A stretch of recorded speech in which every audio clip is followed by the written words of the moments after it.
All right.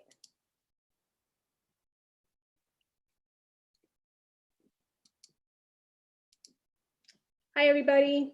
Welcome.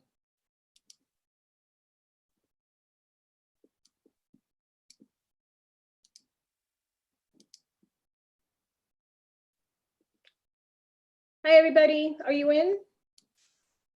I'm here. All righty. Hi, can you hear me? Yes, I'm here. Welcome. And now we can see you. Yay. I can hear you too well. Let me see. There we go. Awesome. Welcome, welcome. Thank you. Thank you all for joining us today. We're going to get started right away. So welcome. My name is Maria Nieves. I'm President and CEO of the Hudson County Chamber of Commerce. And my co-host is Wendy Paul. Hey, Wendy. Hello, Michael. How are you? It's a good day.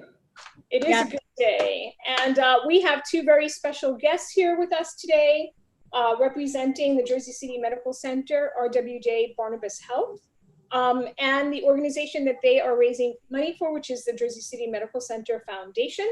We have Michael Pilutsky, President and CEO of the Jersey City Medical Center, and Michael Loftus, and I hope I'm saying everybody's name correctly, but if I'm not, please correct me. Dr. Michael Loftus is the Chief Medical Officer for Jersey City Medical Center. So welcome, gentlemen. So glad to have you both. Thank you. And just to go on record, you said Michael perfectly both times. My brother's name is Michael, so that much I've got. Thank you. So let's just jump right in here. I have this video that was shared with me called Heroes Work Here. Can we start with that? It's short, it's sweet. Sure. I love it. Let me just share my screen here. And while Maria is doing that, a reminder, everyone could go to HudsonGives.org for any donations. It appeared one morning. Heroes work here. A message written in chalk on the sidewalk in front of one of our facilities. It couldn't have been simpler, or more soul-stirring, or more accurate. Heroes work here and in every town across America. Bravery doesn't begin to describe it. Neither does gratitude. For them, stay safe, stay home. As I said, short and sweet, but really captures, I think, what has been going on just the past 8 weeks or so. So I will open it up with the first question, which is, obviously, we are all more than aware that hospitals have been on the front line. Jersey City, Hudson County has been very much a hot spot during the current crisis for the pandemic. So what has really impressed you about how the hospital and the staff have responded to this crisis? Well, it's a great question, and I am impressed daily when I come to work as to what has taken place. Literally, we tripled the number of inpatients we served. We went to close to 200 COVID patients at some point at the peak of the pandemic as it was hitting Hudson County.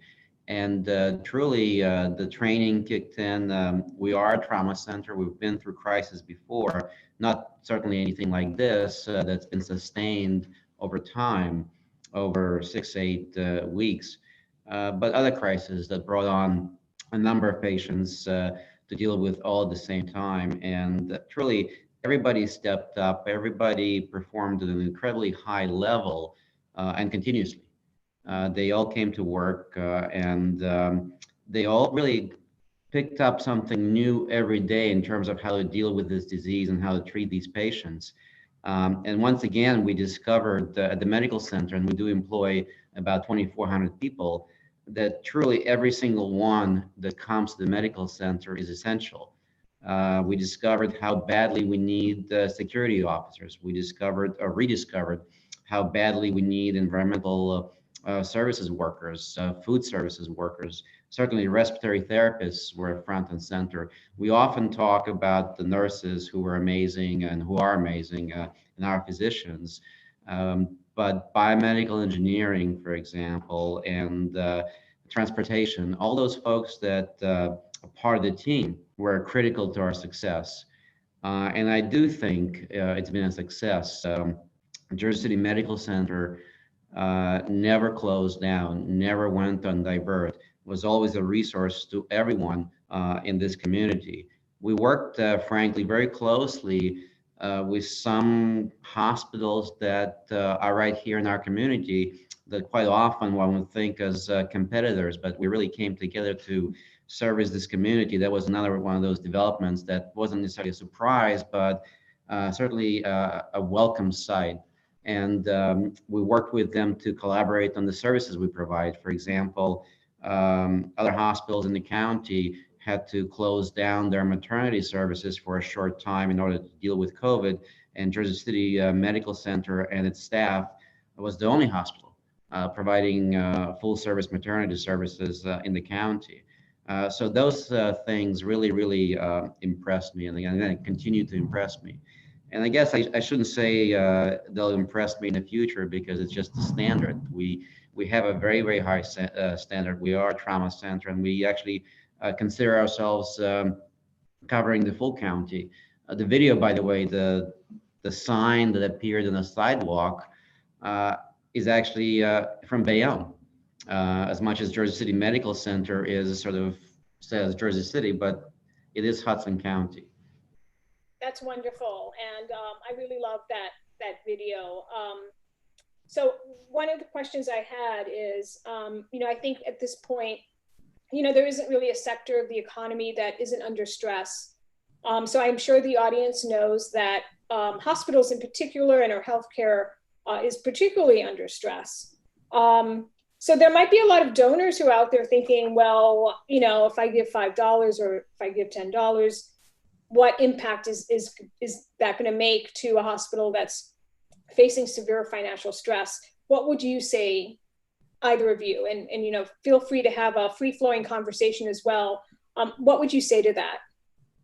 Yeah, so it's an interesting question because we are a not-for-profit as a hospital, and one would think as a sort of a knee-jerk reaction, well, not-for-profits don't need to make money. It's not quite true. We do need to make some to continue to invest in our facilities, in our infrastructure, in the new services and new technology, and also upgrading the one that we have. So for example, during this COVID crisis, as has been very well publicized, we had to go out and buy more vents. We had to go out and buy more monitoring equipment, for example. We had to spend money on construction within the medical center to create negative pressure rooms and install HEPA filters to make sure that the medical center is safe for our patients. And by the way, that's a very critical piece here because even at the height of the COVID surge in Hudson County, so let's say mid-April or so, we were still treating a large number of non-COVID patients. And all those patients stayed safe, and we protected them from picking up COVID by the investments in technology and protective equipment for our staff and for themselves. It's a critical piece here to understand that maybe we were having 350 some odd patients at the medical center at the height of the pandemic here in Hudson County. 200 of them were COVID, but that means that 150 were not. So all those critical investments do require significant funds. At the height of the pandemic, and it's an interesting sort of juxtaposition for our not-for-profit business, we were spending as much as we could, well beyond what our normal spend would be on, again, the protective equipment for the staff. And we're actually still paying 10 times what we would normally pay. A mask used to cost 50 cents, now it costs $5. And for us, we use thousands and thousands of those masks. It's not just the one that some of you have at home that you continue to reuse. We don't reuse masks, right? It's not exactly the hospital standard. So we're spending an incredible amount of money. And yet, as you know, as many other businesses know, the state is still closed. We're still not allowed to do elective services. We're still very frugal in what we do in the procedural services, which again, normally is sort of the high end for our medical center, sort of a high end service that does bring in significant revenue. So as much as we spend incredible amount during this crisis, we also made sure that we truly didn't earn much of anything during this crisis by not providing those services. They're all necessary services, but they do pay a bit more than the normal sort of a medical admission. So to answer your question, we are certainly hurting, like all the businesses in Hudson County. We're not unique in that regard. We certainly spend a lot in providing the services that we did provide. And in fact, we continue to have about 60 or so COVID patients in the hospital as we speak. So we are, as people keep saying, we're hitting this new normal where COVID will be part of life. But we are very safe. Again, we've gone down to just 2 COVID units, for example, in the medical center. And certainly one of the things I do want to say, take the opportunity to say that people who think they need hospital care, and you're starting to hear that from the Department of Health of New Jersey, actually. So people who do need hospital care should come to the medical center. You should not delay your care. You should come here. We'll take care of you and we'll keep you safe. But to go back to the question, yeah, like any business that's been shut down from its normal activity, we definitely need donations. We definitely need the funds. And all you need to do, frankly, and I would encourage anyone who's got a few minutes, is to drive by the medical center. You'll see significant construction taking place. You'll see the project that really will serve this community for years to come taking shape. And that's expansion of our emergency room, doubling the size of our emergency room. It'll be a 2-story building attached to the medical center. It'll also double the size of our operating rooms. That's a huge addition, really recognizing the growth of Hudson County and recognizing that our emergency room has been outstripped of its sort of size, if you will, given the volume of patients that comes here, even before COVID. Right. So that kind of a project, which frankly costs in the neighborhood of $80 million, does require significant support. Right, and every dollar counts, even the smaller donations of individual donors. We're going to sort of start to run out of time here, but I did want to ask this one last question, Dr. Loftus. Perhaps I should direct this to you. You know, many of us at home have been very stressed during this time. There's a lot of dire news out there. But I can't imagine the type of stress that hospital staffs must be under. So, you know, how do you and the staff keep your morale up, stay hopeful? Have you developed any sort of new rituals that help with that? Thanks. It's a great question. There's no denying that this has been a remarkably stressful period for everyone. As you said, people at home, and certainly everyone here at the medical center as well. You know, as Michael mentioned, dealing with an emergency is something that this medical center is well equipped to do, but the sustained nature of this outbreak is what has, I think, really stressed people and made it a much more challenging thing to deal with. It's not just a day, it's not just a week, it's been ongoing. And so there are a number of things that we've done to try to give people the support they needed during the peak of this. And now, as we've sort of reached the back end of that peak, if you will, support people need to decompress and really process what it was that we've gone through. So, you know, during the peak, it was really about trying to communicate. We had weekly town halls with the entire organization, really celebrating wins, highlighting the progress that had been made, the cutting edge, you know, treatments that we are giving to the patients, the improvements that we've seen. And now on the back end, really helping people reflect, providing resources for those who are now just starting to process what it was that they went through. One of the things that started sort of midway through this process is actually over the loudspeakers. They play a song every time someone gets extubated, meaning that they were relying on a ventilator to breathe, and we're able to wean them off and remove that external support, which is a tremendously important sort of progression towards improvement. Every time one of those patients would come off a ventilator, they play "Here Comes the Sun" by the Beatles over the loudspeaker. And every time someone who has COVID gets discharged home, they play "Here Comes the Sun" over the loudspeaker when they walk out. And that's over the entire organization, so that when you hear it play every single time, you just know that's one more person who we treated, got better, and went home. put up posters around the elevators, similarly tracking all the patients who had come in, been treated, and went home. And successfully went home improved from COVID. And again, those extubations also being tracked so that people can see the progress that's being made. Because when you're in the moment caring for these very, very sick patients, it was undeniably challenging. We also created a Zen zone, a dedicated space where people can practice self-care, meditate, reflect, have some quiet time away from the chaos of frontline patient care, to really reflect on what they need and resources available to them there. So a number of things, trying to sort of create it, as Michael said, it's a new normal. COVID is going to be with us. And each of us who comes to work every day has to have a way to manage, deal, and continue to provide care, which is what we're all here to do. But, I think Michael said it at the outset, it's been remarkable what everyone has done day in and day out, coming to work despite that stress, really delivering top-notch, high-quality care, despite everything that's going on, both home, community, and here at the medical center. Well, on behalf of the chamber and all of our members here, I know that I can say that we thank all of you who are on these front lines, at great personal sacrifice and risk, if you will, and that you're doing incredible work to deliver continued quality care, which is your standard at the Jersey City Medical Center. So thank you so much.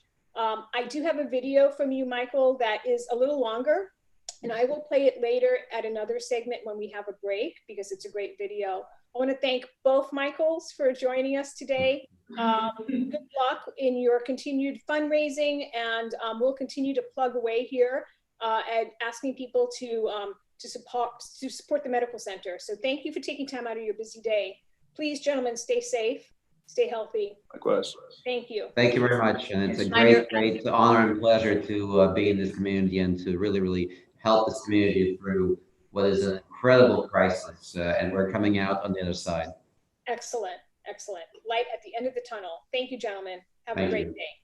And at 7 p.m. we'll be doing the honoring the heroes along with the other chamber members and other people that will be on the live stream. So we're doing that as well. Yeah, we'll do it here. All righty. Bye-bye. Bye. Hi, Melissa. Hey, Melissa. You are on. You're on live.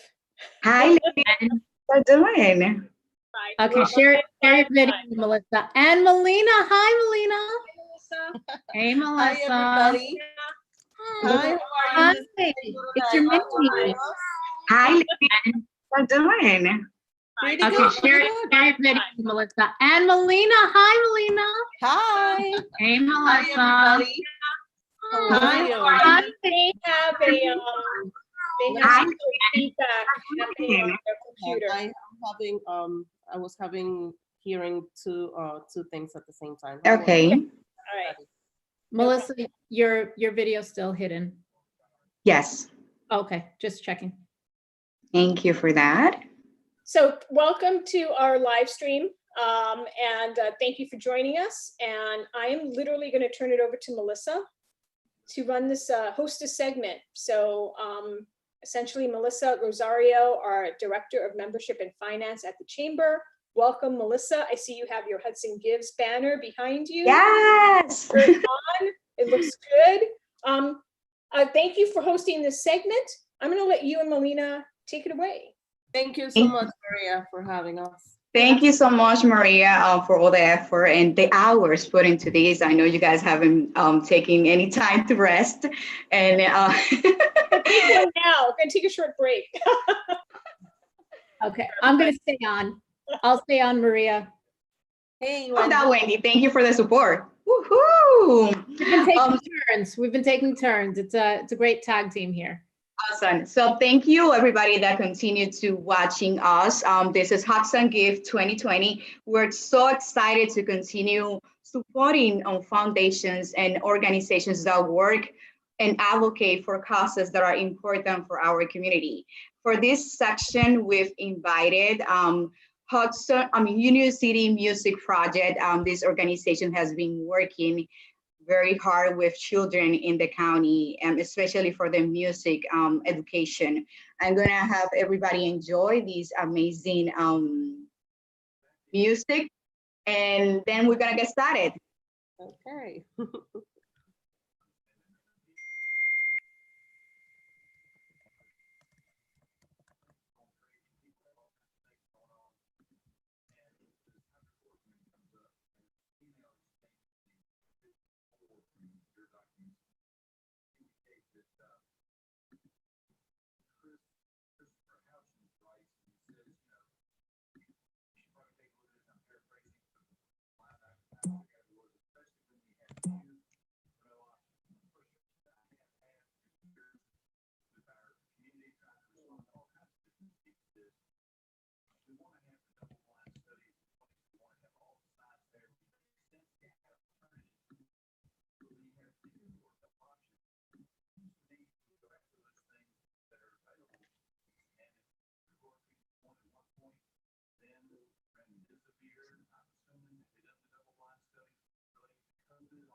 Melissa, are you playing the video? Melissa, we're having trouble hearing the sound on the video. Is your Sorry? sound on? Is your sound on? We're having trouble hearing the sound. Can you guys hear the sound? I can hear on my end very well. No. Start it again. If Okay, you let's And give then sure your sound is up. and then we'll let you know if we hear it. Perfect.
Melina, thank you so much for joining us. It is a pleasure to have you. And I think it's also of interest of those people that are watching us right now to learn a little bit more about your organization. As we can see through this video, it's amazing the work that you're doing supporting music education for our children. And many of us know that music education plays an important role on children's development nowadays. Can you share with us how this organization is born and how can people support you?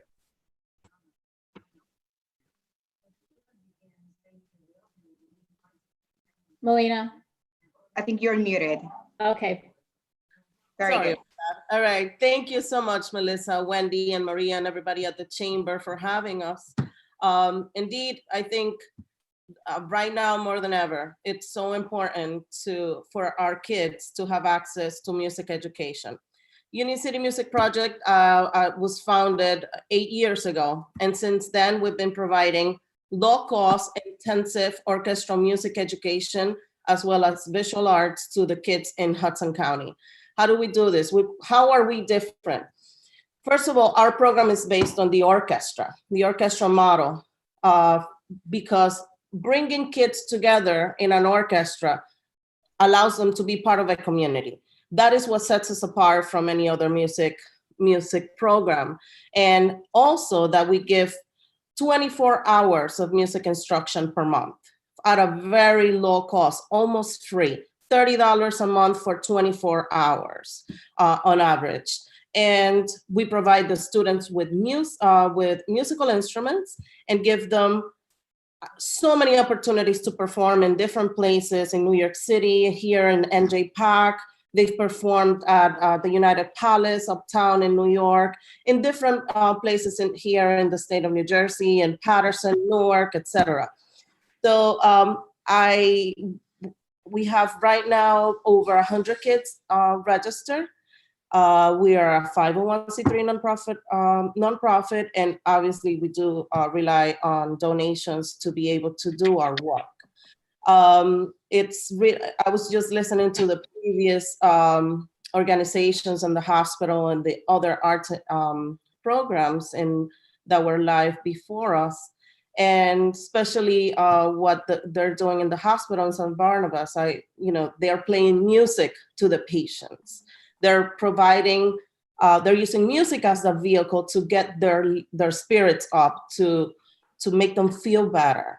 And that is exactly why music is so important. And for our kids in our county, who many of them didn't have access to music education because it's so costly, we are providing a safe haven, a creative place where they can come to be with other children after school 3 times a week. And we have continued doing that through this pandemic. In fact, as early as March 13, we decided to switch our programming from in-person to online. And since then, we have continued nonstop, even went through spring break. We didn't stop giving classes. And the families are having a great time. They enjoy what they're doing. It's a nice break from their school. Now they also have school, as we all know. They have a lot of work during the mornings during virtual school, but then they also can have a sense of normalcy by joining their classes virtually online, doing music. So here I told my daughter, she's been part of the program since I created it. She's 8 years ago. She was 3 when she started. And I said, you know what, Nyla, why don't you come on with me and talk a little bit about what it has been from your perspective, and represent the kids at the program. Say hi, Nyla. Absolutely. Welcome. We wanted to hear from you. How much you like music and what kind of instruments do you play? I really love music. I feel like music sets you free from all of your stress and everything that you have to do, like in school and other activities, and it makes you feel kind of like liberated from all of that, because you get to be yourself and you don't have to, there aren't any mistakes in music, just like art and stuff like that, because you can play whatever instrument you like and you learn how to play. How many instruments are you playing now, Nyla? I play 3 instruments. Which? Awesome. I play the trumpet, the cello, and the xylophone. Amazing. So she does this 3 times a week. They also learn music theory. They have each student in our program receives 3 days of instrumental. Some also do voice, and all the string instruments receive music theory on Mondays through, and they've done, we've done some, different different forms or formats. We've done like Instagram Live or Zoom, WhatsApp, so that they can interact with their teachers. So it's been, really fun, and I feel the most happy and proud of the fact that not only are we helping our students, which are our goal and our mission, but we're also helping their families take a much needed break, and for them to, some of them who work as nurses or who are, part of the frontline workers, for them to know that their kids are still enjoying themselves, using their time effectively and productively, not just, watching TV and not really learning something. It has been tremendous. In addition to that, as we all know, the artistic community has been heavily impacted, and I really want to emphasize that, because from night to day, literally, a lot of our teaching artists and the artists in the field were left with no way of earning an income. And I know that these are really hard times. Everything is very much geared towards first responders, and and as it should be. But I will also encourage people and let people know. I want people to really keep that in mind, that artists and people that are working with kids in the artistic field, they are being impacted tremendously.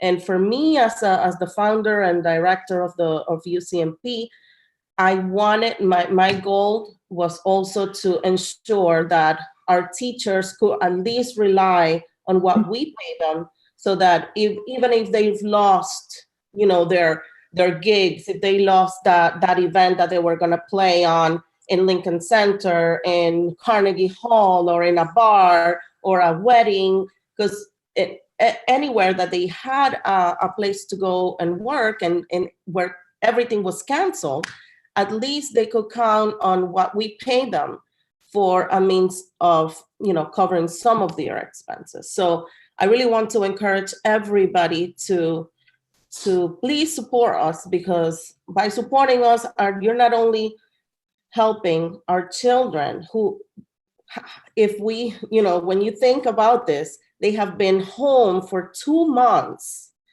Many of them have not been able to go anywhere, have not been able to talk or play with any other children. So having the program, access to our program, they're able to, as Nyla said, see their friends, have fun, get, not be so stressed out, because they are. And I think as adults, we tend to forget this. We can rationalize this pandemic. We understand we have, we have the tools. We are prepared, better prepared to deal with the stress and the anguish that this pandemic has caused. Yes. All of. But I think we should never forget that for kids, this is very alien. This is all they want to do is have fun, be kids, be with other kids, and have a good time. So it's really important. We have kids as young as 3 all the way through 16, and we're serving all of them. Okay. Very good, Melina. Thank you so much for sharing that information. I'm now sharing the Hudson Gift page that you set up for people to donate.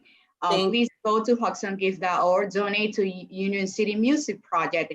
There's different levels of donation. Each of them can contribute to a specific cause. So thank you for being with us, Melina. We wish the best, and we are here to support your organization as many others. Thank you. Thank you. Thank you, Melina. Good luck. Thank you, everybody. Thank you so much. And Melina number 2, thank you so much. And I just want to say very quickly, the video that we saw in the beginning, I was fortunate enough to be there live to see that. And Melina, in addition to what you shared about Union City Music Project, is no stranger to Hudson County, with one of our other institutions, from being a student at NJCU to starting this nonprofit here in Hudson County, to introducing the music theory of Sistema, right? Yes. To us here in Hudson County and the children who otherwise would not be picking up an instrument. So, you know, we spoke about arts and culture earlier since this morning, and a lot of the support that's there. And to have your daughter here sharing that with us, we had other young people who were with us from Project Cheer, and thank you for bringing your daughter to share that as well. And to echo the same sentiments, we look forward to supporting all of the great work that you're continuing to do. Yes, thank you so much. We now are gonna move forward with a new segment. Heidi Castrillon from Biz Republic just joined us. We're gonna learn to cook Peruvian cuisine, and so we're so excited for that. Wendy, I hope that you can stay with us. Thank you, guys. Absolutely, I'm not going anywhere. And We're gonna learn. Feel free to stay on as well. Yes, we're gonna learn how to do ceviche, right, Heidi? Correcto, sí, desde luego. It's gonna be very, I mean, simple and nutritious and very good to cook now at home. More than ever, it's very simple dish, and I'm sure the little Melina is gonna like it as well. So. Yeah, so feel free to stay with us, Melina. Don't go anywhere. So this section will be very like Spanglish. We're gonna be talking Spanish and also English. So don't feel like, you know, I don't know Spanish and I gotta go and now watch the live streaming. Stay there. We'll make sure that you know the ingredients in what we're doing. Heidi, let me know when we're ready for this. In the meantime, while we welcome our chef, I want to talk a little bit about how we're doing with HudsonGives. Okay, let's see how much. Trying to see. Did you see our chef over there online? Did she log in already? No. I don't see her yet. Okay. Actually, yeah, I don't see her. Okay, so are we ready? So far, we have fundraised almost $127,000. Woohoo! Yes, that's good. That's amazing. And we're only halfway, right? Correct. Yes, 12 more hours to go.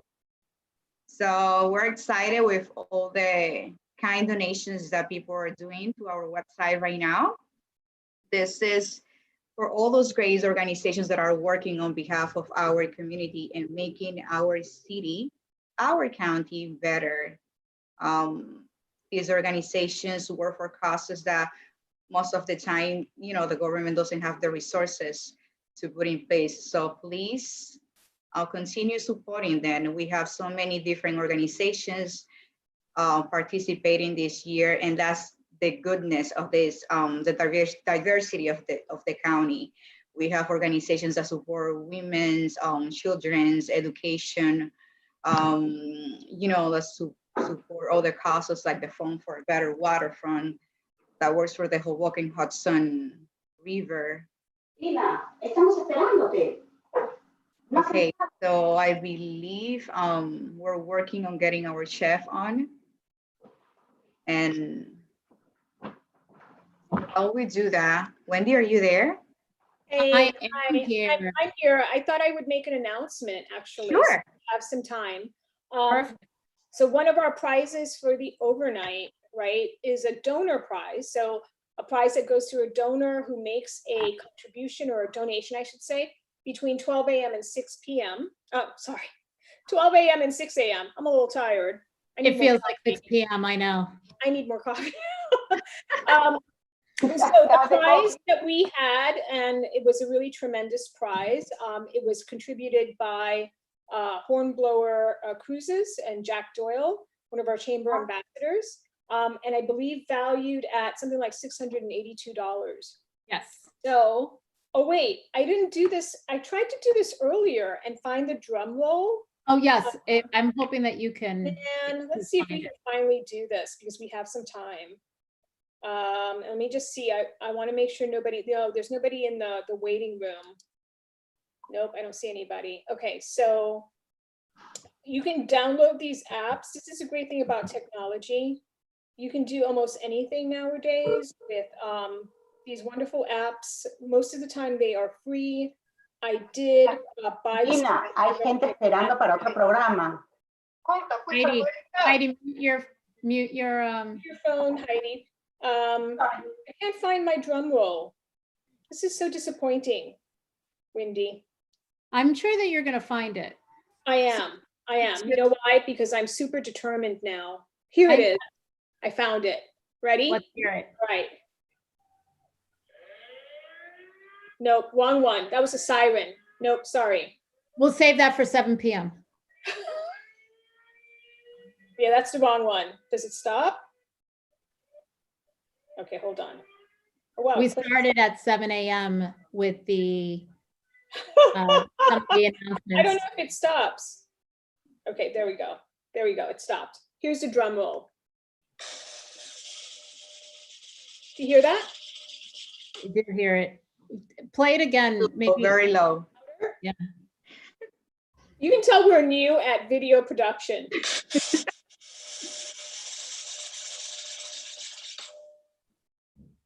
All right, the winner is Daryl Rand of our dinner cruise for 4 on the Spirit of New Jersey. So I'm gonna let her know.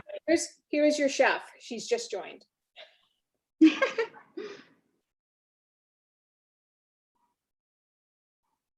Hola. Hola, Irinia. Hi, Irinia. Hola. Thank you for joining us. Hi, Dina. Thank you. Hola. Te escuchamos.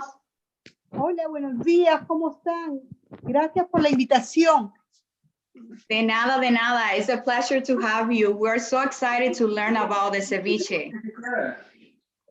Oh.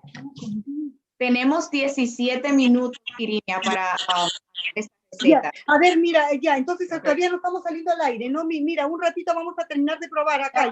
Ya está. Ya está, Irinia. A ver, ahí, para que le indiquen, por favor. Ahí está bien, Irinia. Espérate que lo están colocando. Ok, ahí está bien. Sí, ahí está perfecto, perfecto. 17 minutos, Irinia, tenemos. Okay, empezamos, Melissa. Entonces, you started. I mean, Thank you for coming to this section. Today, we're going to learn, not today, right now, right before lunchtime, we're going to learn about an amazing Peruvian ceviche, an authentic recipe. I know that many of us love, seafood. So let's take this opportunity to learn about this traditional plate from the Peruvian cuisine. We're going to share the ingredients in English. So please join Heidi Castillon, the owner of this republic. She will be introducing our chef today. Well, hello everyone. So this is a pleasure for me to introduce not only the chef Irina, but also our recipe. Los peruanos siempre nos sentimos orgullosos. We're going to do Spanish or just English, Melissa? Okay, you can do both. Okay, so en realidad el ceviche peruano, o se cree, digamos, el ceviche en general, que lo tenemos en Latinoamérica, en muchos países, quizás en El Salvador, Honduras, Panamá, Ecuador, Chile, and different countries, but also in Peru. We believe that we were eating, or we learned to eat the raw fish 2,000 years ago. Se cree que las culturas, desde los mochicas, se comía ya el pescado con algún zumo de fruta, y luego fue reemplazado con la inmigración de los españoles que nos trajeron the Spanish. When they are discovered Latin America, they brought to us onions, lemons, and some kind of citrics like the orange. We use sometimes to cook the pork, the orange, those kind of citrics. So that's but the ceviche was focused in Lima desde que fue la capital del virreinato de los españoles, y de ahí se cree que, bueno, se expandió al resto del país. A lo largo de los años, el ceviche ha evolucionado y tenemos distintas ciudades en el Perú donde comemos diferente el ceviche. Algunos, inclusive en otros países, lo comen con patacones, chifles, pero today we're going to have the original, I will say the original, even though we have a national ceviche day in Peru. Yes, it's by law we have a national ceviche day in Peru. And we have Irene Herrera, our chef. She is a well-known chef. She participates in the program when around the world we're promoting the quinoa as well. In the future, we can present another recipe. But this time, Irina, somos todos oídos y ya estás lista, estás en cámara desde hace 10 minutos. Welcome, Irinia. Correcto. Hola, pero muy buenos días, agradecida por la invitación y sobre todo por permitirme unirme a esta noble causa en estos momentos tan difíciles, no solamente acá en Estados Unidos, sino en el mundo entero. Quiero prepararles una receta, más que receta, un concepto que es para nosotros los peruanos un ceviche. Bueno, este plato se remonta a miles de años, donde los antiguos peruanos comían solamente el pescado y el ají, eso sí, muy fresco. Este es un elemento, ¿no? Un plato cítrico, picante, refrescante, donde unimos el mar, como es, pues, el pescado o los mariscos, ¿no? De cualquier tipo de estos productos que nos regalan nuestro mar, y también la tierra, como es pues el limón, la cebolla, el camote, boniato, batata, como le llaman en algunos otros países, el maíz y nuestro riquísimo, ¿no? Y muy excelente producto que tenemos, que son pues esos maravillosos ajíes, que tenemos una variedad.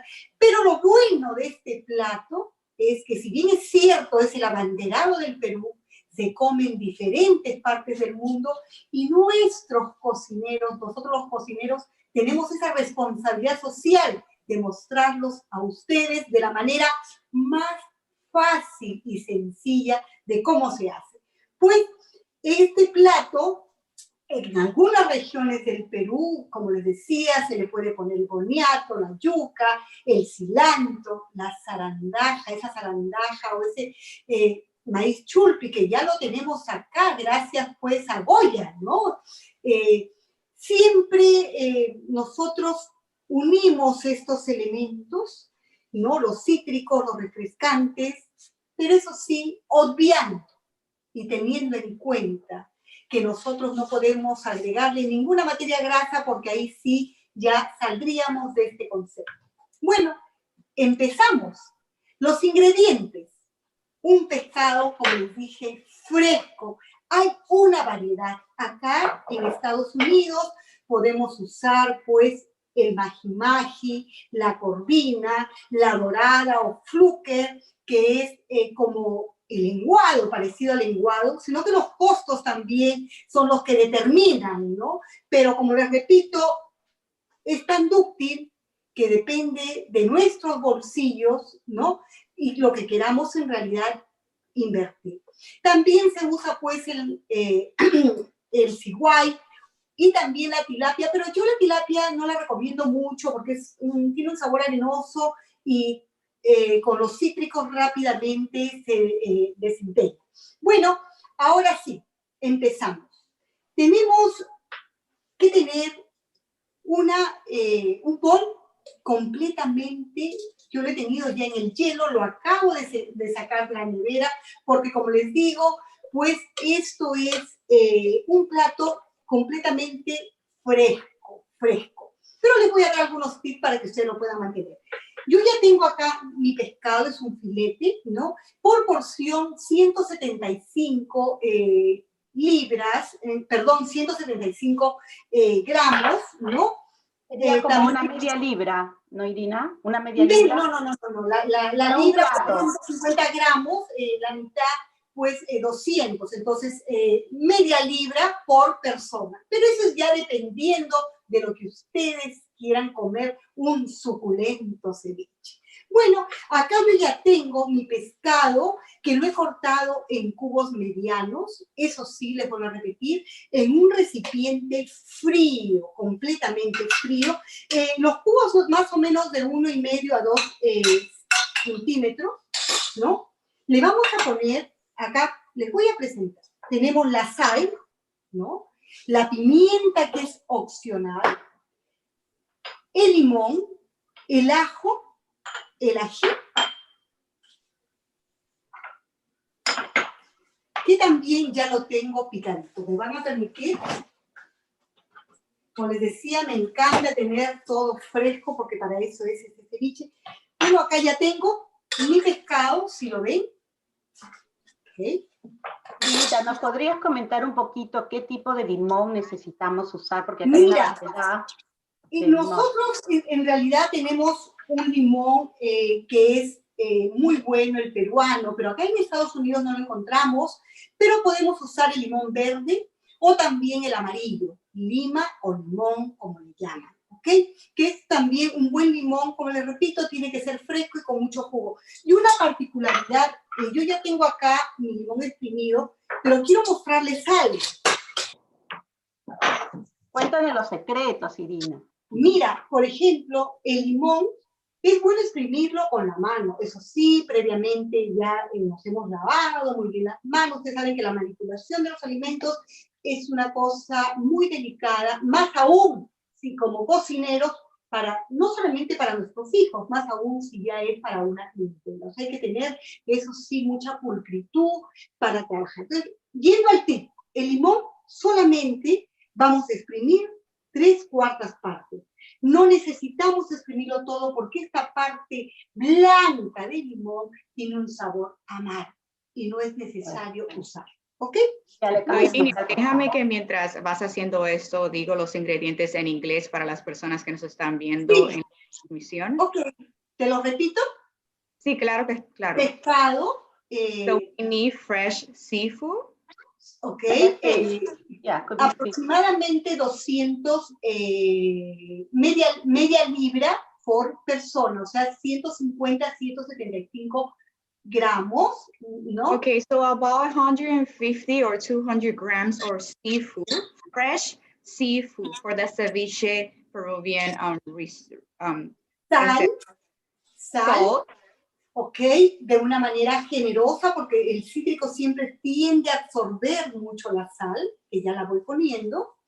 Yeah, so you can use it to your taste. Pimienta es opcional, pues voy a poner muy poquito. Okay. If you like, you can also use pepper. Le vamos a poner también media cucharadita de ajo molido. Half teaspoon of garlic. Half teaspoon paste garlic. Paste garlic. Vamos a ponerle la cebolla. Chop onion. How much onion? How do you cut the onions? ¿Cómo cortas la cebolla? Para una porción, 1/4 de cebolla. 2 porciones, media cebolla. ¿No? Porque es lo que le da ese sabor también agradable a nuestro ceviche. Pero acá, como hablamos, el ceviche lo hacemos todos. Pero otro pequeño tip.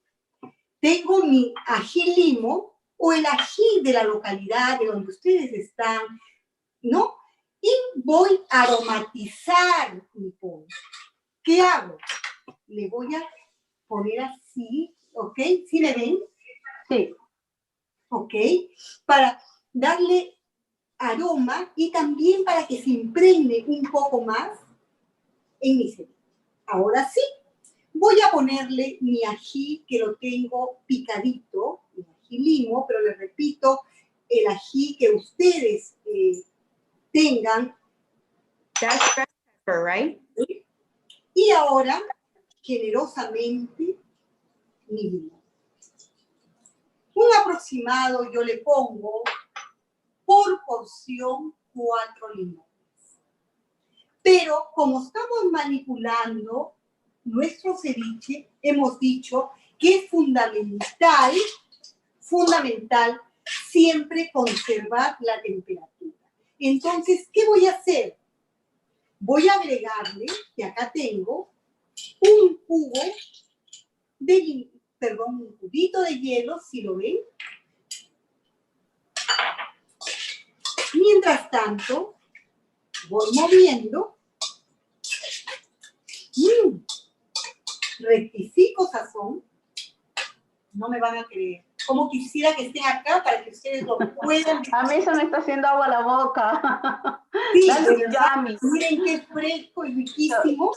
Irina, Irina, un segundito, danos un minuto para repasar los ingredientes. Let's go over the ingredients right now. This is a recipe for Peruvian ceviche. So you're gonna need garlic, lime or lemon, salt, fresh fish, and can be any type of fish, right? They can use mahi-mahi, they can even use shrimp. They can also add onion. And I think that's it, right? Do I have all of them? Yes. Am I missing one? No, Ahora eso está todo completo. Ya para la presentación de nuestro plato, ¿cuáles serían nuestros ingredientes? Como les dije, en muchas regiones se usan diferentes tipos, ya sea la papa, ya sea el camote, la patata, boniato o camote, como le llamamos, la cancha o el maíz, ¿no? Entonces, el zarandaje en el norte del Perú.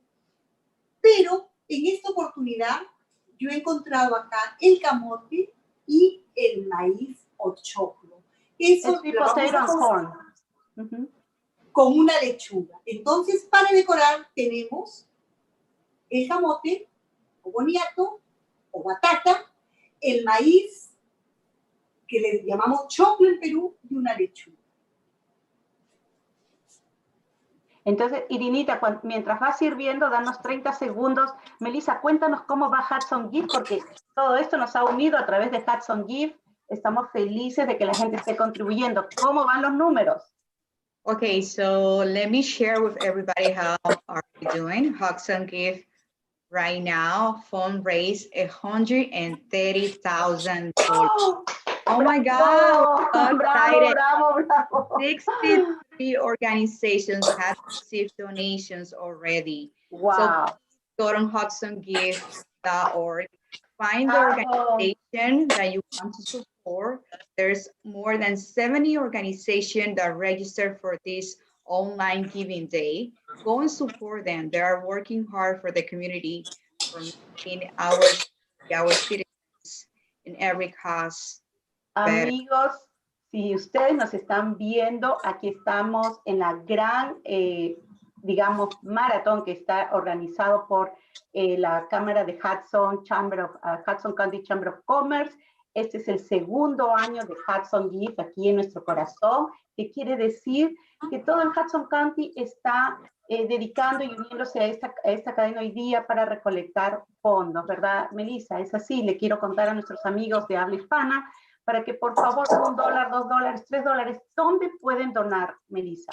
Así es, para donar a nuestros televidentes de la habla hispana, pueden ir a HudsonGives.org. Hay un número de organizaciones que están apoyando causas que son alineadas con la comunidad latina. Así que vayan a HudsonGives.org y por favor donen a estas causas. Finger crossed, dedos cruzados de que vamos a lograr a la meta. We're going to go to the goal, above the goal. Let's say that. If everybody supports, everybody gives to these nonprofits that are participating today, we're going to go above the goal. So help us, help those nonprofits that are working for the community. You are here to support, we are here to make it happen. Así que gracias a todos. Can you tell us a little bit very quickly how these are, they get benefit with all this money that you guys are organizing and collecting? How it gets spread? ¿Cómo se divide el dinero después? Okay, so everybody that gives, Maria can help me on that, but everybody that gives online, every donation goes directly to each of the nonprofits that they donate. We do not hold those money. That goes directly to their bank account. So you got to make sure, you're going to be sure that every dollar will be sold on their causes. I think, Irina, you're already done with that plate. Wow, that looks delicious. That's amazing. I'm gonna go over the ceviche recipe right now so everybody can take notes. So we said that for the ceviche, the Peruvian ceviche, you're gonna need garlic, lime or lemon, that's to your taste, salt, fresh fish, any type of fish, onion. You're gonna use, the lime or the lemon that you're gonna use. You mentioned that it's very important that people squish it with their hands, right? And they're gonna use pepper also to their taste. No, So sí. this is the ceviche, the Peruvian ceviche. It looks amazing. I wish that Irinita, ¿tú crees que puedes hacer un close-up, un acercamiento de la cámara para que vean el ceviche? ¡Ay, qué rico! Delicioso. That's sweet potato, corn, fish, lettuce, and onion. I will add a little bit more onion. I love onion and a lot of pepper, and very easy to do it and simple to do, and kids love it. My kids love the ceviche, the raw fish, because it reminds them to the sushi. And remember, it has some influence Japanese. We're gonna talk another time about the history, the whole history about ceviche. It's a lot of history, very nice story behind this national dish. Thank you, Melissa. Thank you, Irinita. Pronto, soon, she's gonna visit us. And we're gonna be here with the open arms to quiero, Heidi, si me permites, quiero donar unos 3 libros de la cocina saludable, que es unas recetas recopiladas, pues, para todas las personas que quieren alimentarse bien y sobre todo para esas mamás que están viendo de qué manera los chicos, que ahora hay tantas alergias, que son que no toleran la lactosa, el gluten. Acá pues tenemos varias recetas y sobre todo con nuestro gran andino, la quinoa. Thank you, Irina. She's gonna donate 3 books. Bueno, les comento que muy pronto estoy en Nueva York, así que yo misma personalmente se lo voy a llevar a New Jersey. Thank you, Irina. All right, we need to wrap it up. The mayor's here. So thank you, Irina. Irina. Thank you. Thank you very much. Melissa and Wendy, you can stay. Thank you very much. Bye-bye, ladies. No, déjenme prepararlo, por favor. Muchas gracias. Thank you. All righty. Bye. I'm letting the mayor in. Thank you, everybody. Hi. Sí, así. Hello. Can you hear us, Mayor Fulop? He's on mute. Hold on. Oh, maybe he wanted to be on mute. Oh, there he is. How's it going? Good. How are you doing? Hello, Mayor. Good. Hello, Mayor. Hello. Well, How's welcome. Everybody, we're going to welcome Mayor Stephen Fulop to our live Zoom, our continuous live Zoom. I think we're now in hour 13, Wendy. So thank you so much, Mayor, for making time today. I know you're an incredibly busy man. This is important. I'm happy to be a part of it. And you've been very busy over the last couple of months. So I guess first question is, how's the city doing, and what do you need us to know right now? How's the city doing? So I'll answer that in 2 parts. I'll speak first from kind of the public policy standpoint and the health standpoint, and then I'll speak to kind of the health of the city and the economic standpoint. So we've had a little bit more than 6,000 cases. We're approaching 400 fatalities. So those numbers are both more than most or many states. So the impact here in Jersey City has been very, very significant. Our team has done a good job, I think, of being ahead of the curve on most public policies. We started buying PPE in January, so we were very early on that. We didn't see any problems around that. We put in place some restrictions very early. We've been part of the testing process very early. We put those in place. So all those things were positive, and we have a great team. The challenges for the city going forward are really safely reopening. That's obvious. And the second part is going to be around kind of our budget. And, we're looking at between $50 and $70 million, between $50 and $70 million and of a gap. And we're working to solve that right now. So that's where we spend a lot of our time. And in terms of how you see the next few months playing out, at the state level, Governor Murphy announced some loosening of some of the restrictions. How do you see that playing out here at the local level? Because obviously it takes all of these municipalities and county governments and the state working together. Yeah, our hope is that Governor Murphy loosens restrictions on some of the businesses sooner rather than later. And there are specific businesses that I think that can safely open and people can practice social distancing. I mean, the reality is that without a vaccine, which doesn't seem on the horizon for a year, the reality is that the environment won't change much between now and a month from now. And so with that in mind, you got to respect your residents and allow them to make responsible choices in safe environments. So if you think about car dealerships, if you think about certain types of retailers and going into the store, people can practice social distancing. You see that some of the malls around the country are saying that they're going to open. You could stay 6 feet away from somebody in a mall, in the Newport Mall as an example. So, and for sure in the Hudson Mall. But that said, I think there's a lot of places that he can safely reopen, and that would be helpful to getting back to normal, you know? Yeah, I mean, absolutely. even like churches, use churches as an example, or religious institutions. I mean, yes, you could put restrictions around how many people can be there. They could safely distance, but you know, if you have 100 people who want to go, the pastor or rabbi or imam could do more services during the day in order to accommodate smaller groups and still get people the ability to go where they want to go to worship. And those sort of policy changes, I think, are important to start putting in place sooner rather than later. Well, I want to thank you really for having taken a lead early on with restrictions. I know that must have been a tough call, especially with the impact on so many businesses. But you've also taken a lead on raising funds through a relief fund for local businesses and residents. Can you tell us a little bit about that? Yeah, so there's the Jersey Relief Fund, which is done through our EDC. It's a nonprofit, so there's a tax benefit for everybody who's donated. And the dollars that are being raised there is a combination between public dollars and private dollars. So today we're looking at approximately $3 million, which is broken down between private donations and some CDBG dollars that we've reallocated. And then we're hopeful that and optimistic that there'll be a county program as well for small businesses. And so we put in place a small committee of people. It's being led by 2 people on the EDC, Rosemary McFadden and Vivian Brady Phillips, and putting together what the priorities are. And so we're looking at setting aside dollars, of course, for small businesses, setting aside dollars for nonprofit, particularly in the arts community, and then kind of nonprofits that do some important social service work that need help that we can partner with. So, and then there's direct rent relief, which we're working through the mechanics of that right now. And the hope is that we'll have something out maybe in the next week and a half.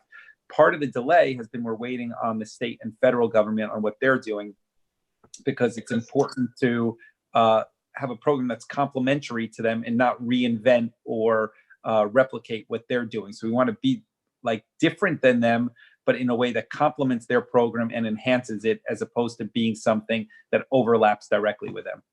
Right. Basically fills some gaps that may not be sort of caught by what they're trying to do. Exactly. That's totally understandable. Why? So again, I want to thank you for joining us. Why is it so important that you know, to be here today and to support these local organizations? We have 76 organizations raising money. Most of them are in Jersey City, and they do range from very large organizations like the Jersey City Medical Center and St. Peter's to even small sort of volunteer-driven organizations. Yeah, I would say in any year, this day and charitable giving to local organizations is really important for them to survive. In this current environment, it is particularly important. And, you know, we know that everybody is struggling. Nonprofits that rely on donations and government support are unfortunately often the first ones to be cut.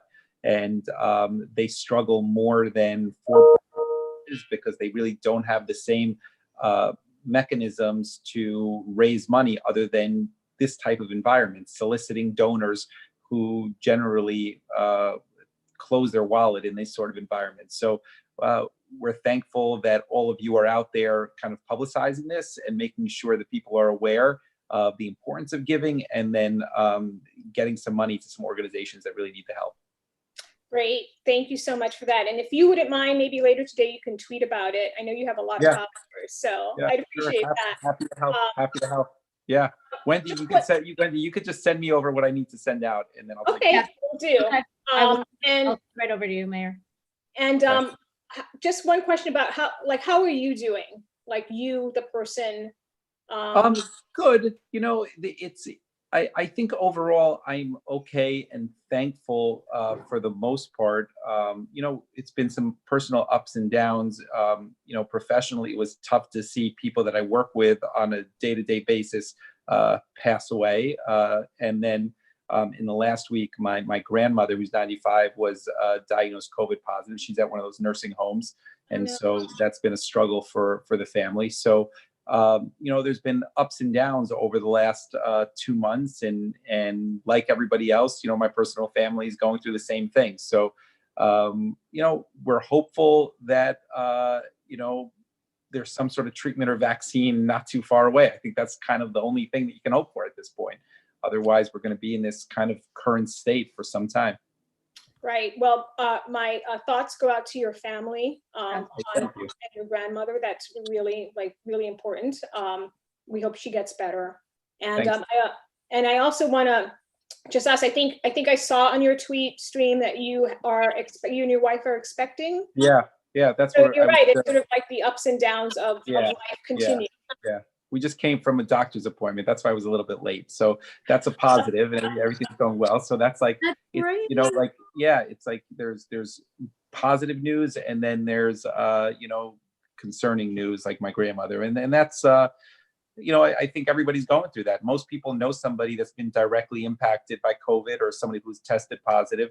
And unfortunately, you know, this disease preys on the most vulnerable. You know, the people who have, you know, pre-existing conditions are really at risk, and our seniors are really at risk. And so it's really scary, you know?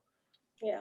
So, well, Mayor, and then I would say that and it robs people of time. You know, that's like one of the biggest things, is that, you know, this class that's graduating won't get another chance to graduate. Grandparents won't have a chance to see their grandkids for months at a time. And, you know, those sort of situations where people can't see their friends or their loved ones is really, really terrible. And that's one of the things that this disease has done beyond just, you know, the huge number of casualties. It's really impacted people in a direct way, even if they are specifically COVID positive.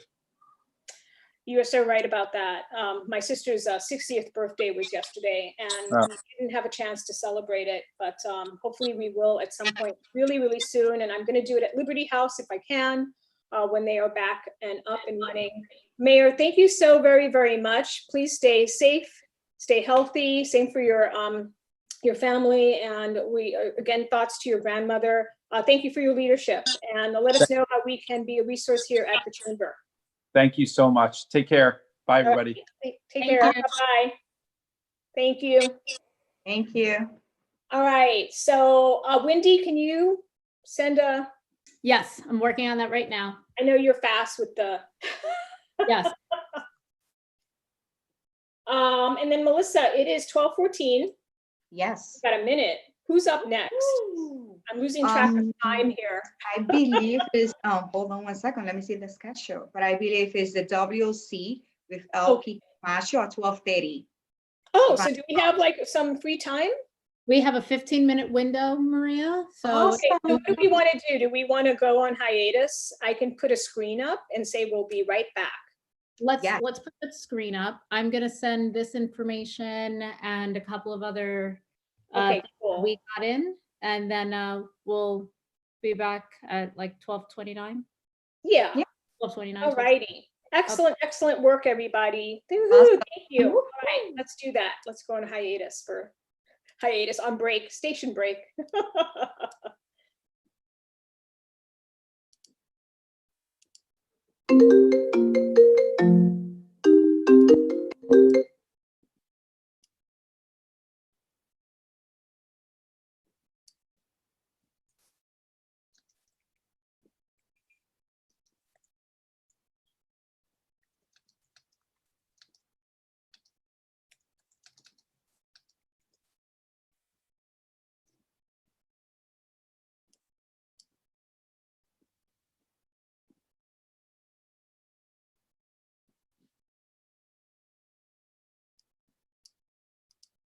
All right, I'm gonna go on, share my screen and put.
All right.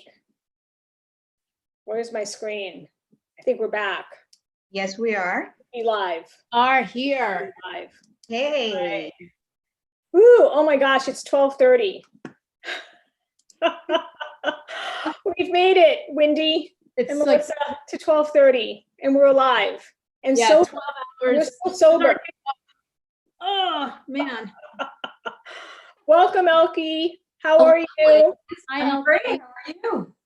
Good, good, good. Let me just give a quick update, Melissa, and then I'm going to turn it over to you and Elkie. Sure. We are. I need to always have my drum roll ready. Oh, let me refresh. We are at $138,707, and Woo! we have yet to award the majority of our own prize pool dollars. So, yay! All right. I'm going to also let Carol Trojan in to the meeting, so she's not waiting in the waiting room. All right, Melissa and Elkie, take it away. Thank you. We'll continue live streaming HudsonGives. And HudsonGives is an opportunity for donors to engage in organizations that are making it happen in the community. So thank you for everybody continuous donations through HudsonGives.org website. Go there and continue on finding the organizations that make sense for you to donate to. They appreciate the support, and we continue making our community better. For this segment, I invited Elkie Camacho. She is the founder and owner of Elkie Consultant. She's also part of the Hudson County Chamber Board of Directors, and is also a co-chair for the WOC, the Women of Commerce in Hudson County, a new council that we just launched to empower women in the community. Elkie, thank you for joining me during this section. Thank you, Melissa. I'm very happy to be here. Thank you. Elkie, can you share with us a little bit more about the WOC and what it is? Absolutely. So the WOC is a newly established council in Hudson County Chamber, and it is really dedicated towards the advancement and empowerment of women. We are looking to develop a generation of inclusive women who give back to their communities and empower others to be leaders. We really believe that investing in women is of the utmost importance, right? There are sayings that the biggest buck for your bang is investing in women and their development. And the reason, to support that is because when you invest in a woman, you're not only investing in her, you're investing in a community, you're investing in a business, and you invest in the economic development of that area, of that community. Women have the potential to change nations. And, it's 2020. Big things are happening around the globe, independent of COVID. And women have really been having some major advancements in all different industries and areas. And so we, with the WOC, felt so strongly that it was important to create a council that was really dedicated to the inclusive advancement of women and their potential. And we really wanted to focus on increasing the earning potential through empowerment, education, and elevation, creating a space where women can come together, create those networks, seek those relationships, and really look at advancing their opportunity for advancement through traditional and non-traditional methods. Why do you feel that launching a council, especially this one, a women council during a crisis, is relevant, especially during COVID-19? So COVID-19 or any other sort of economic disruption that we experience, it alters the landscape greatly. Women wear many hats, from caretakers, providers, breadwinners, business owners, business leaders, mothers, daughters, sisters. There are so many different facets and dynamics to a woman's life. And often, during these times of crisis, during these times of disruption, the pressure builds. And so to provide an environment and to create an environment where women can come together, not only to support themselves, but to support other women, to help advance our initiatives together as a group, and to leverage some of that pressure, help each other share the burden, and tap into the resources that we each have to share is crucial. So I think at this time, especially during changing tides and during economic shifts, it's so vital that women have a place where they feel that they could come together with safety and to help generate new innovative ideas and really continue to drive economic growth. That is very true. I completely agree. I feel that collaboration plays an important role on economic growth, not only individually, but as a whole. And see you with another group of women coming with the idea of launching a council in the middle of a crisis. Also, I think it brings into place the importance of crisis, give us the opportunity to reinvent and find areas that we need to grow and empower other women. So what are some of the things that the council will be doing for the women's in particular? So the council specifically is looking at driving programs that help to develop skills both in leadership, self-development, and skills that are relative to the time, right? So COVID-19 has certainly given rise to a lot of different present needs, whether that's emotional, whether that's in business, whether that's in pivoting and adapting to the new and changing needs. So our programming is really important to us to be able to, one, stay in harmony and alignment with the efforts of the Hudson County Chamber of Commerce, right? They're driving great economic growth. They're driving great value in our community. And so, the chamber is, one, specifically looking to be aligned and help continue that effort, and more specifically focus on programming and introducing speakers and elevating women in our community that have to give back. Hudson County is an extremely diverse population of individuals, of businesses, of cultures, and there's a great richness and depth here. And so we are specifically looking to tap into the women and to the resources that we have here within Hudson County, elevating businesses, spotlighting women for their efforts, and really shining a light on the great things that have been done and really being able to provide resources for the larger community. You mentioned something very important, and it's the diversity in our county. So, but in your own, perspective, what does it mean to be diverse as a woman, and how the WOC will integrate being diverse as part of their programs or strategies to engage these women to be part of the council? I don't think I could do justice in a few minutes on the topic of diversity, but our cultural diversity, within Hudson County is a huge footprint, and it's something that really provides us with a great advantage, being able to gather all sorts of different insights, experiences, walks of life, and translate that into how we operate together as a community, as Hudson County. And, the council is representative of the different cultures and different women. We have both entrepreneurs, we have women leaders in the workplace, we have women that are just starting out their career, women that have been seasoned in their career, those from corporate, those from small business. And we really look to be able to gather insights from our council leadership in terms of what is important, what is the need, and how do we address that? So not only in our council leadership is diversity represented, but really ensuring that our programming and the resources that we're striving to make available are also representative of the diversity that we see within Hudson County, and meeting those needs and speaking to some of those challenges and opportunities and growth opportunities. Very good. Thank you, Elke. I also wanted to ask you if there's a special generation that this council will be working with, or are we open to all women's generation to join the council? It's a great question. And it was important to us, when we created our values for the Women of Commerce of Hudson County, there were three main values that really surfaced very loudly. One is women who stand with and for one another.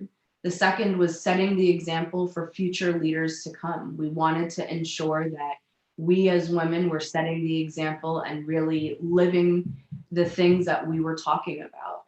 And the third was cultivating and fostering an inclusive environment of transparency, trust, and advocacy.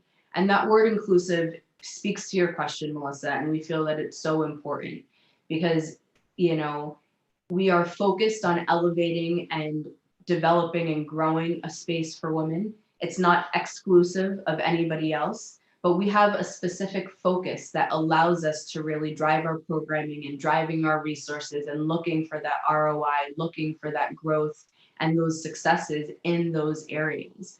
So we're looking, for women, dynamic and diverse women to join, to be a part of this, to continue to help in our effort, so that we together can really continue to set the example and create a place for women, who stand for women. Since the WOC is for women, right, as you mentioned, and stand for women, why donors should give to women's organizations? Why is that so important for the community? It's so important for the community, and I think it sort of ties back to what I shared earlier briefly, is that, women not only have the privilege of carrying life within them, but they carry businesses, they carry communities, they carry families. The increased buying power of women has been, that has been increasing for some time now. And studies have shown that women give back specifically in their communities.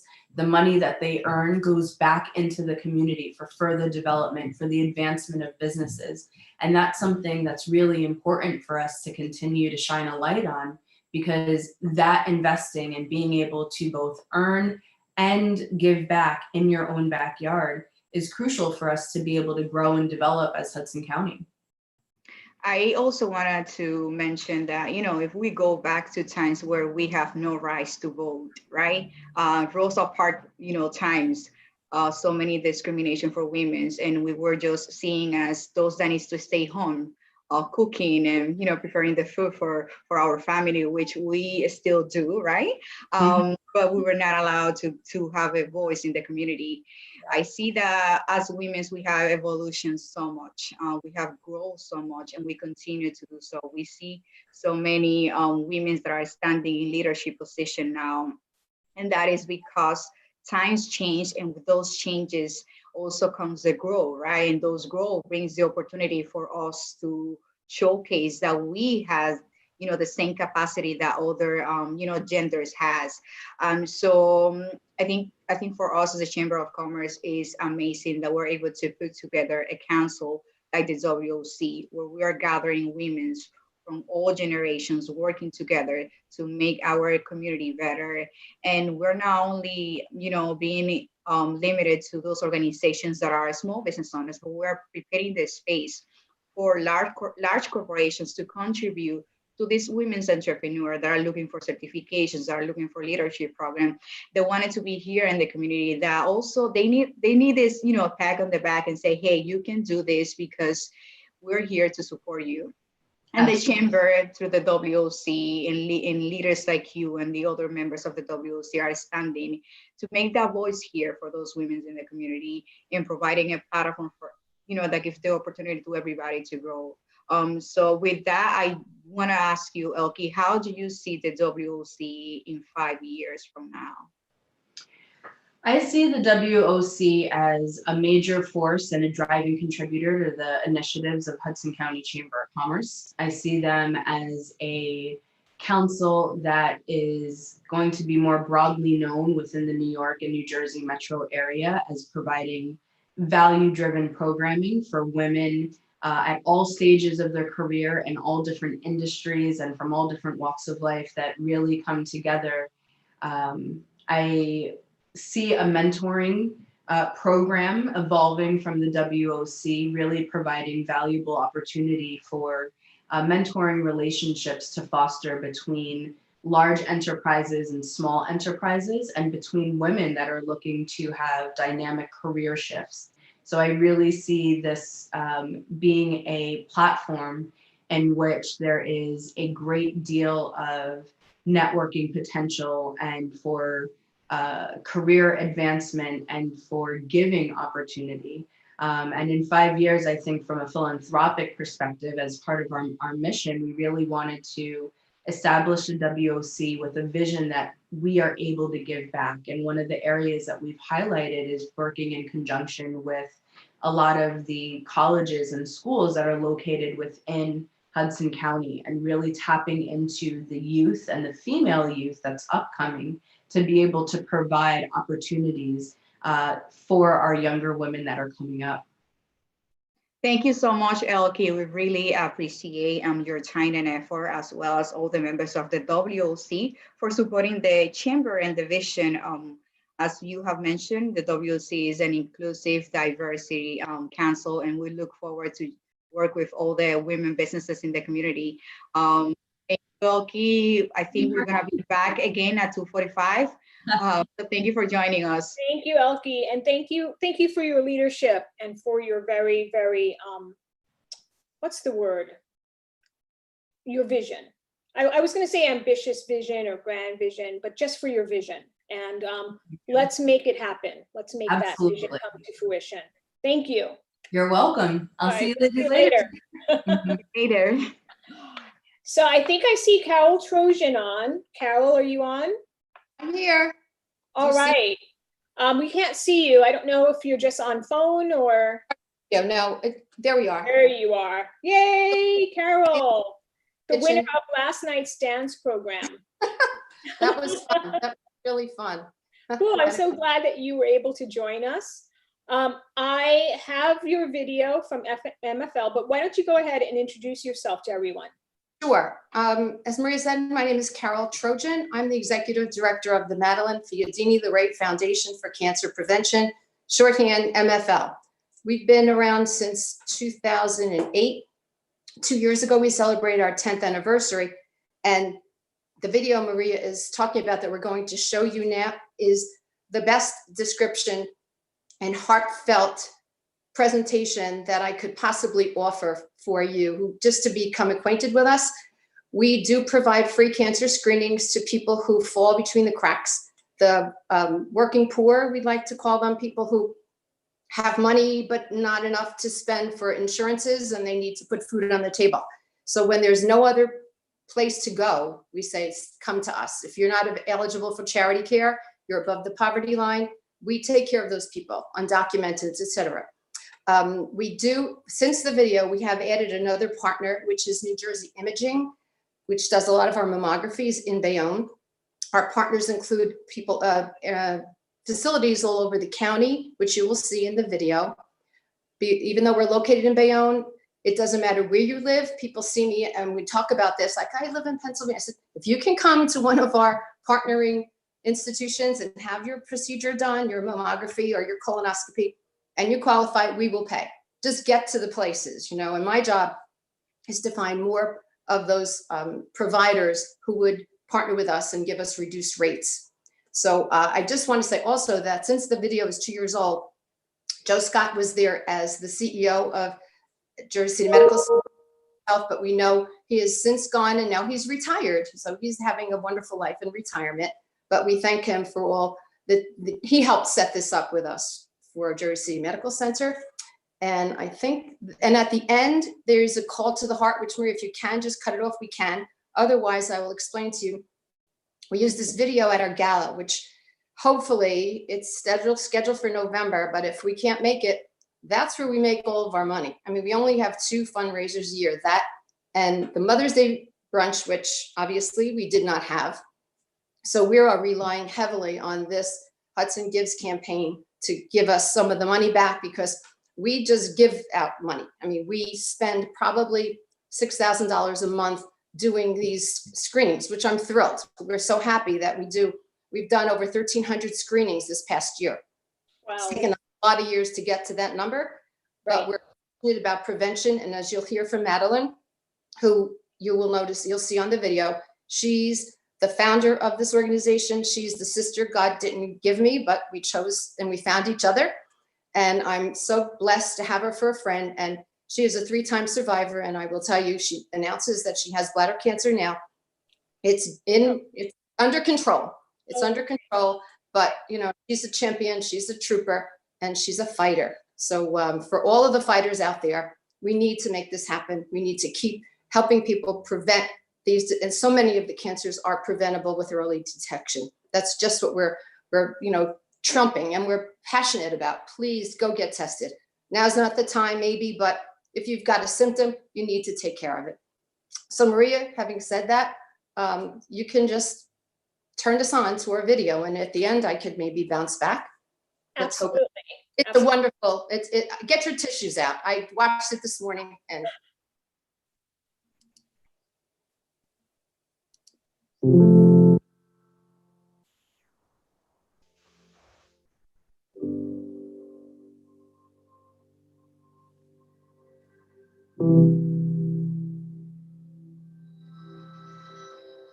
some of us have had it, some still do. Some of us have seen the battle firsthand. I myself, standing here before you, ever the warrior, now battling bladder cancer.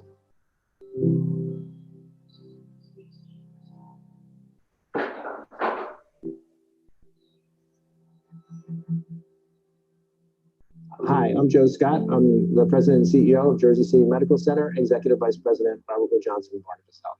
I came to Jersey City Medical Center in 2008. And one of the first people I met in Hudson County was Madeline Ray. Her mission and vision for her foundation is so aligned with what we do at Jersey City Medical Center and Robert Johnson Barnabas Health. One of the big things she did for us at Jersey City Medical Center and for all of Hudson County is help us create the Women's Center at Grove Street. Through her foundation, a large donation was made that helped build out this beautiful new center. The center was built in response to the community need, especially around cervical cancer, and provides screenings at that location that help support all the women in Hudson County. It's a beautiful, beautiful location, and we wouldn't have been able to do it without Madeline and the foundation support. Madeline DeRay has been a part of Bayonne Hospital's cancer program for many years. Being a cancer survivor herself, she understands and addresses cancer from the heart and has a dedication with a passion that's rare to come these days. I personally started working with Madeline about 8 years ago on multiple initiatives, including initiatives for our indigent charity care patients in our neighborhood health center for healthcare screenings and cancer screening programs. It brings an immense amount of benefit for our community, for the patients who do not have access to cancer care or any care for that matter. To give them the ray of hope and to provide the survivorship care plans to these patients is something which is the backbone of our cancer program today. We have been working together for many years to structure these programs, especially for the breast cancer survivors in the community and the patients who are newly diagnosed with the symptoms. Good evening. My name is Carol Trojan, and I am one of the original founding members of the MFL Foundation. As the foundation grew, so did the responsibilities and needs of the foundation. In 2010, I was named the executive director of the MFL Foundation and have helped build partnerships with the medical service providers in Hudson County. By building these partnerships, we have helped so many people in need of screenings who could not otherwise afford them. The screenings the MFL Foundation covers are mammography, prostate, colonoscopies, anoscopies, colposcopies, oral and skin cancer. Our partner medical providers are CarePoint Health, Jersey City Medical Center, RWJ Barnabas Health, Greenville Hospital, Metropolitan Family Health Network, Hudson River Radiology, Bayonne Dermatology Group, LeFouque Dentistry, Dr. Robert Spira. My name is Mona Benedetto, and I am one of the founding members of the MFL Foundation and the Development Chair. I have been a friend of Madeline's since high school. We became reacquainted about 15 years ago when Madeline was on the board of the Bayonne Hospital, and she asked me to join that foundation board. The foundation relies on grants, memorials, sponsorships, fundraising, and donations. We have two major events each year, the gala being our most important event. Thank you to everyone who has supported our mission by attending our dine-arounds, Mother's Day brunch, casino nights, and galas. Also, a big thank you to our sponsors who have always believed in our mission. Hi, my name is Scott Carey. I'm the Chief Operating Officer at Metropolitan Family Health Network in Jersey City, New Jersey. We've been collaborating with the Madeline Fiadini-LaRae Foundation for several years now. We're now helping even more people gain access to life-saving screenings and follow-up care for oral cancer, colorectal cancer, and skin cancer. Thanks to the Foundation's very generous donation this year, we're able to expand access to oral cancer screenings and limited preventive dental services outside of our four walls for the first time. This equipment and state-of-the-art technology allow us to establish mobile services in settings such as community health fairs, churches, and senior centers. It lets us take the services to places that need it the most, to people that may not be likely to seek out the services on their own at our brick and mortar facility. We've always wanted to do something like this. However, getting access to the resources and equipment is very difficult. The MFL Foundation came through for us once again with an offer and solution to help people and improve lives. And for that, we thank them tremendously. Hi, my name is Dr. Dev Iyengar. I'm a medical oncologist. I'm the chairperson for the Department of Oncology at Bayonne Medical Center in the CarePoint Health System. I've been in practice here for the past 36 years. This is my 37th year of practice. The foundation is dear to me because it hits home. It is directly involving care of my patients on a day-to-day basis. This is an illness that comes uninvited and can affect and afflict anybody. And when it does do so, suddenly your finances and your wherewithal how to handle the cost of the treatment becomes a big question. Not only the treatment of the disease itself, but establishing routes for enabling to take day-to-day medicines that may be essential in battling with this type of deadly illness, such as cancer. So at some point in time, you could become a cancer survivor. It's hard to believe 10 years have passed since Madeline came to me saying the hospital foundation, which she served on for 16 years, was coming to a close with the sale of Bayonne Hospital. What should I do? At that point, she recognized there was a place in the community to help those in need of health care. I then offered the seed money to get the foundation started.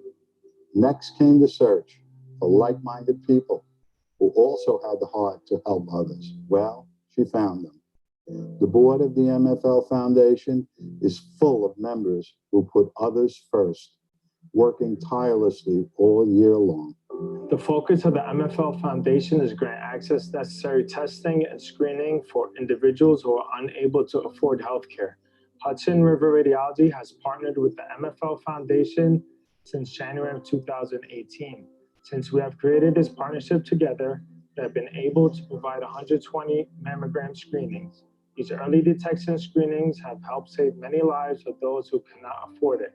It's an incredible foundation that gives back to the community. This is near and dear to my heart because two of my family members recently got diagnosed with breast cancer at an early age.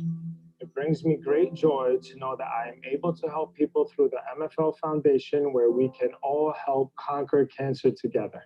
We all know why we're here today. It's that dreaded C word. Some of us have had it, some still do. Some of us are here because we've seen the battle firsthand.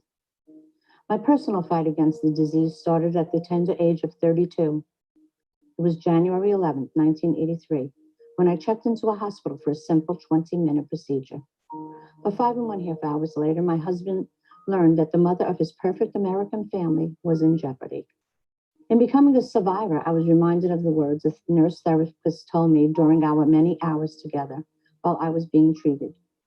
She told me that I can become a casualty of this disease or a survivor who would do something more about it.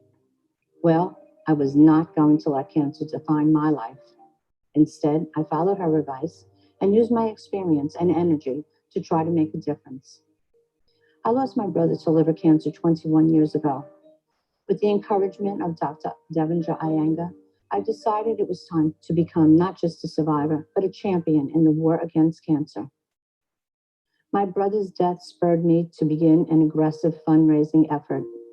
And several years later, the John C. Fiadini for outpatient oncology was opened at the Bayonne Medical Center. This afforded patients to have private, comfortable settings for their treatments without having to travel out of town. Soon after, the hospital honored me by placing my name on their new Women's Center, the Madeline Fiadini LeRae Women's Center. Imagine my shock as I thought out loud, I'm not dead and I'm not rich. And here I am, thanks to all of you, the riches of my life. Our mission is to make cancer prevention programs available to the community that we serve. Our focus is to grant access to tests, screenings necessary to those individuals who may otherwise be denied. Our hope is to enrich the life of every individual in need, one at a time. This message is an important one. Prevention means going for tests. So many of us have insurance, but so many others don't. The Madeline Fiadini LeRae Foundation may be able to help with this burden. My personal mission is to seek out and lend my story, my shoulders, and my heart to anyone in need. This 35-year-old story is the greatest lesson that For this foundation. Oh, Madeline. I'm sorry. That's it. I think that's fine, Maria. That's perfect. I don't know what happened. My mouse. No, that's because then it would, then, you know, next it goes to the call to the heart, which is where we are now. We're just calling people. Go to that section? No, that's okay, because that is specific to our gala. That part I could easily, you know, add now by saying we need help, you know, and it's obvious that the cause is there, the need is great, and we rely on everybody who's listening today, whether you've been affected by the disease or not. If you can, today's my granddaughter's 10th birthday. Give me $10 for every person out there so we can help celebrate Emily's birthday and save another life. You know, we've now, like I said, we do about I think 70 mammography and ultrasounds. We've added ultrasounds to the list, but since the COVID, I don't think they're operational. I haven't been able to reach Hudson River Radiology, but you know, that doesn't mean it shouldn't be happening. And as soon as they can, we'll be there in business with them to help save more lives. So thank you for the opportunity for sharing our story. Oh, absolutely. That is a wonderful, wonderful video. And I think that Madeline is so powerful, her story, and you can just see the passion and commitment. And then also, I think what's kind of interesting is, and maybe, I don't know if you and Wendy agree, but the parallel between sort of fighting this disease, cancer, that comes on unexpectedly, is this sort of invisible, until you know it, it's an invisible, I mean, you can actually see a tumor, obviously, but COVID is sort of also a, you know, this thing you can't see, you don't know when you're gonna, or may contract it, and we're having to fight against that too now. So, you know, we've got to be fighters on multiple fronts, and everybody who gives today, even just $5, Right. helps against that fight, becomes a champion like Madeline. Yeah, Yeah. I mean, hopefully COVID will go away. I don't think cancer is going away anytime soon. So, yeah, we want to be there for those who need us. Thank you. Thank you so much. Absolutely. Wendy, Thank you. any closing words? on that first? I want to repeat something that Carol said last night. The plans that organizations like MFL have in place that had to be canceled because of what everything else that's happening, it's more need, where this is an organization that wanted to give away as many services with the dollars that they receive. Even now it's getting a little slimmer. So I've learned a lot about MFL over the last couple of years.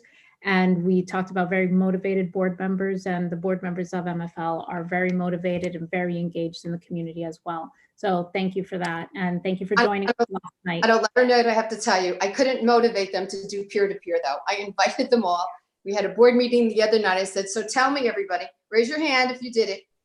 Like they deer in the headlights. So I'm not giving up. Madeline and I got to do it this year. We're going to, even if I have to do my own webinar, which would be a disaster, but I've learned. I will help you with that then. Thank you. Everyone's been wonderful. Thanks so much.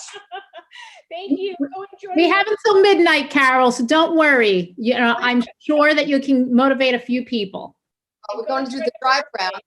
I'll hit up my friends over my granddaughter's house. You know, That's right. That's yeah. right. Go enjoy your birthday. Thank you so Thank you. much. My pleasure. Bye-bye. Thank you. Bye. All right. So Wendy, we are we're gonna wrap up now with our session here, and then we'll be back at 2. Let me just check something really quickly. I want to make sure I know what is happening at 2 o'clock. Oh, yes. You know what? Let me share. Let me pull it up. One of my windows that might be open. I know, where we it's like can. navigating the multiple windows, and We are both guilty of having multiple tabs open. at 2 o'clock we have our match minute coming up. How can I possibly forget? Yes, we have that.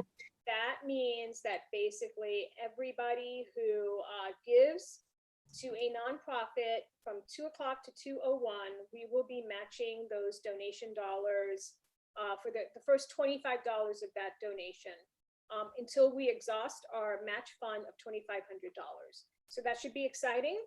Yes. Clean up, and we'll see how the ticker rolls at 2:01. And if you're wondering why 2:01, because of the 2:01 area code. There you go. Thank you so much. Yes. And then we have our bobblehead doll giveaway. So I have to check on how to do that. I'll do that over the next hour. Oh wait, we were supposed to do the bobblehead doll giveaway, weren't we? Yeah, we were going to award that between. Yeah, I'll do that when we come back. Okay. And then I've got another prize announcement to make. So fantastic. Wendy, thank you for being a trooper.